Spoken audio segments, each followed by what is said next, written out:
আসসালামু আলাইকুম। শেয়ার বাজার ঝুঁকিপূর্ণ, তাই বুঝে শুনে ইনভেস্ট করুন। আমি কোনো বাইচের নির্দেশনা দেই না। তো যে শেয়ারগুলো ভালো লাগে সেই শেয়ারগুলো নিয়ে আপনাদের সঙ্গে আলোচনা করি।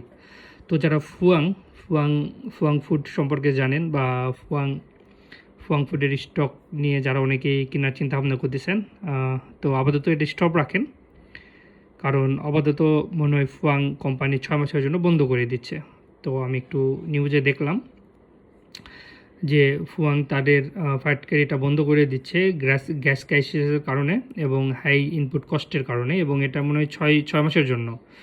তো বোর্ড থেকে ডিসিশন নিয়েছে যে ফুয়াংটা বন্ধ হয়ে যাচ্ছে, তো 6 মাসের জন্য।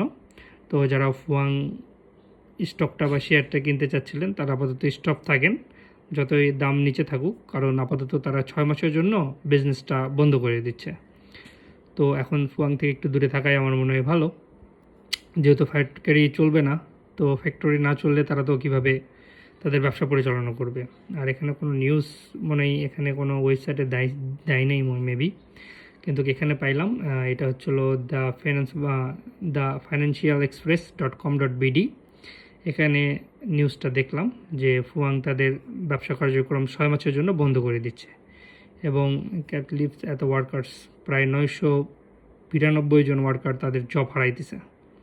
খুব একটা ক্রিটিক্যাল ক্রাইসিসের মধ্যে দিয়ে যাচ্ছে। প্রত্যেকটা প্রায় 20-25টা কোম্পানি বন্ধ হয়ে যাচ্ছে। তো যারা স্টক মার্কেটে লেনদেন করেন বা স্টক কেনেন তারা অবশ্যই খেয়াল রাখবেন যে কোন কোন কোম্পানিগুলো বন্ধ হয়ে যাচ্ছে। এটা একটু আপনারা খেয়াল রাখবেন, খেয়াল রেখে স্টকে আপনারা ইনভেস্ট করার চেষ্টা করবেন। তো ছোট একটা ভিডিও ছিল এটাই আর কি। আসসালামু আলাইকুম।